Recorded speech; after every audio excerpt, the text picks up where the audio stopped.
BBM Pertamax dari Rp12.300 menjadi Rp16.250. Naiknya harga Pertamax, pengendara motor kini ramai-ramai berburu Pertalite demi menghemat pengeluaran.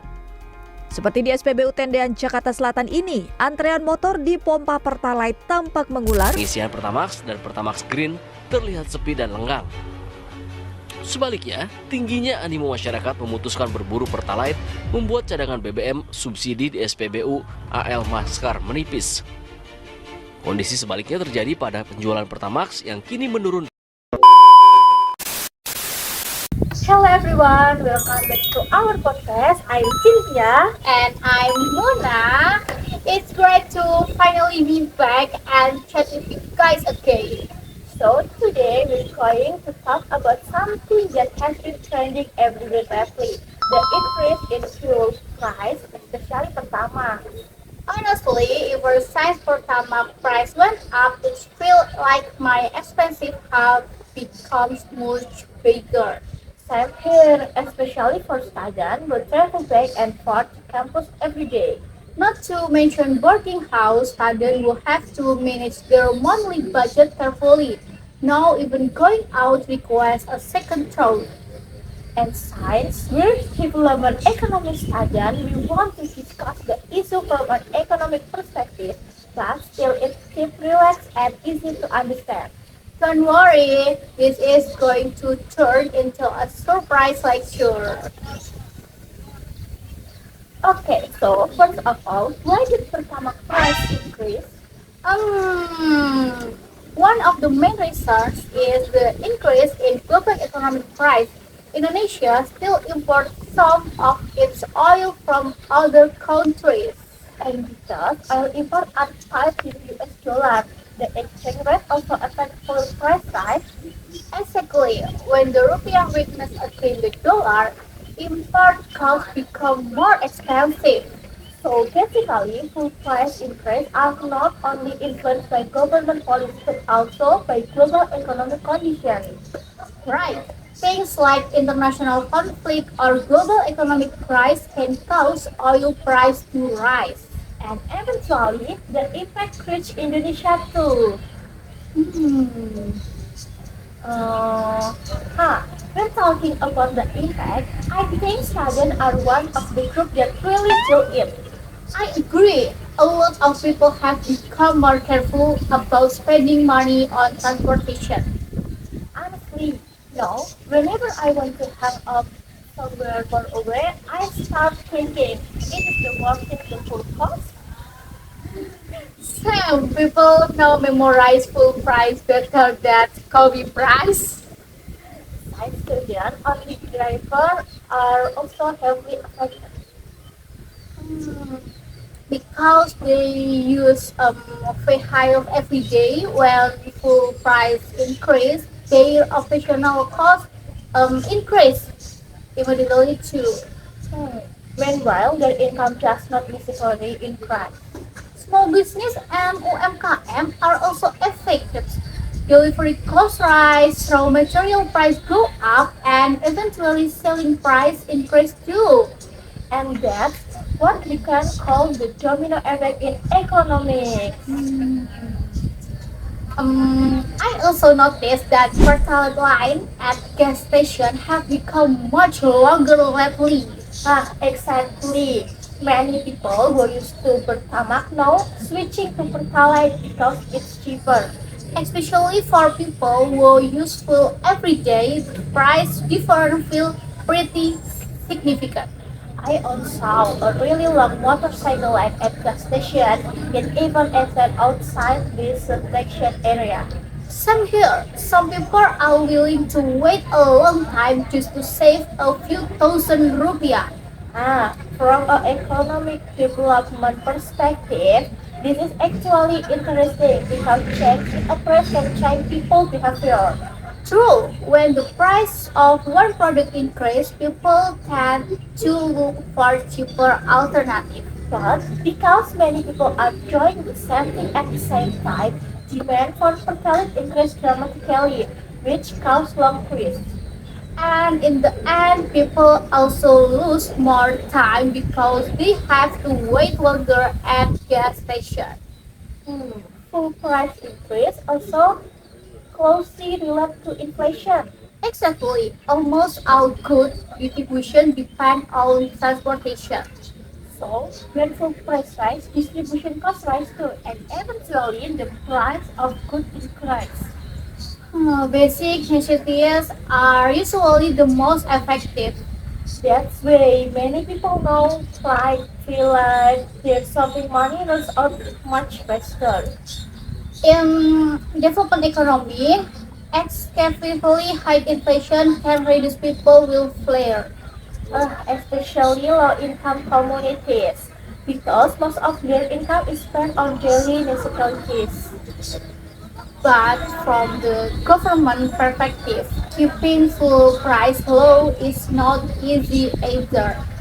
Because full subsidies require a good amount state budget. Meanwhile, the government also needs funds for education, healthcare, and infrastructure development. That's why the government often says subsidy needs to build real country. Because if subsidies are enjoyed by all groups, the state budget burden becomes even heavier. You know what's interesting? Even aside for price increase, people daily habit have also started changing little by little. True, I've noticed that a lot of people are becoming much more carefully with their spending now. Especially transportation expense. People now calculate everything more carefully. Exactly. Before, some people use their vehicles even for very short distance, but now many people walking or using public transportation when possible. Even my friend now, after as it's order to careful to campus. Some years, suddenly everyone becomes very supportive about sharing rides. Honestly, for price really affect people psychological too. Yeah, because when full price rise, people automatically feel worried that other price will rise too. And most of the time that actually happens. Exactly, food price, delivery fees, transportation costs, they are slowly increase.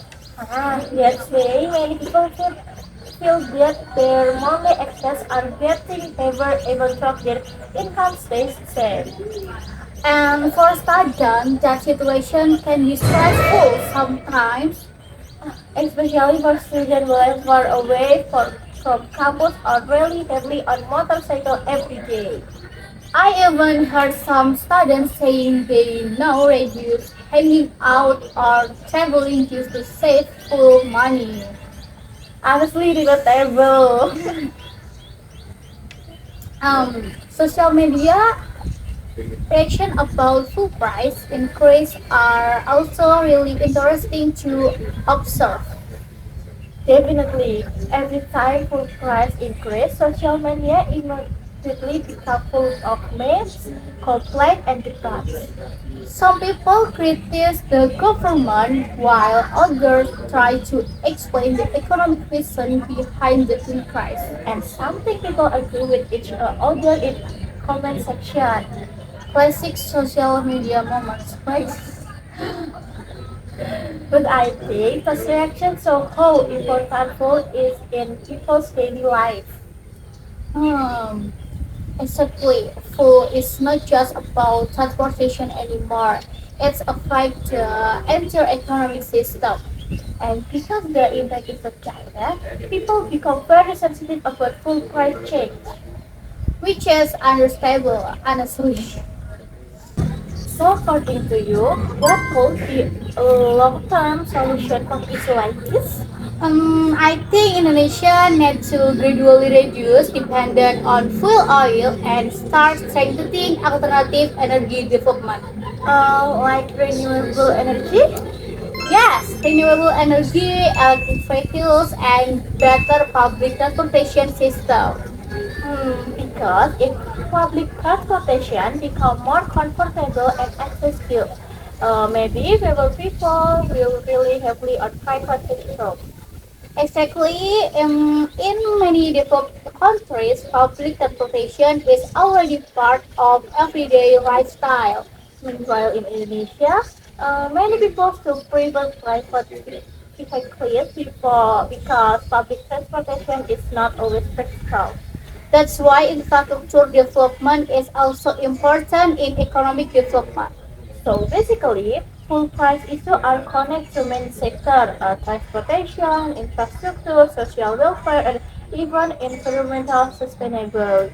Right. That's why development economic is interesting because everything is connected to each other. Suddenly, this sounds like our classroom discussion again. Oops, sorry.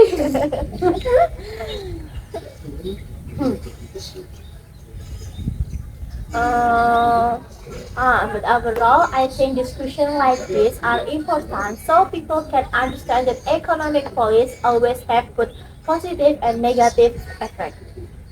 And even though full price increase feel difficult, understanding the reason behind them can help us see the bigger picture. If we connect this issue to development economics, it shows how important the energy sector really is. Because it affects many aspects of life, from transportation to people welfare. And countries also need to start thinking about alternative energy for the future. Even though the transition will definitely take time. So, in conclusion, the increase in Pertamax price is influenced by many factors, including global oil price, the rupiah exchange rate, and global economic conditions. And the impact are very broad, from student and online travel to small business and even one personal craze. From a development economic perspective, we can learn that energy policies have a high influence on society and economic development. Hopefully, today's discussion gave you new insight and help you understand this issue better. Thank you so much for listening to our podcast until the end. Don't forget to stay wise with your spending and keep your spirit up during this economic. Okay, see you in the next episode. Bye Bye everyone. everyone.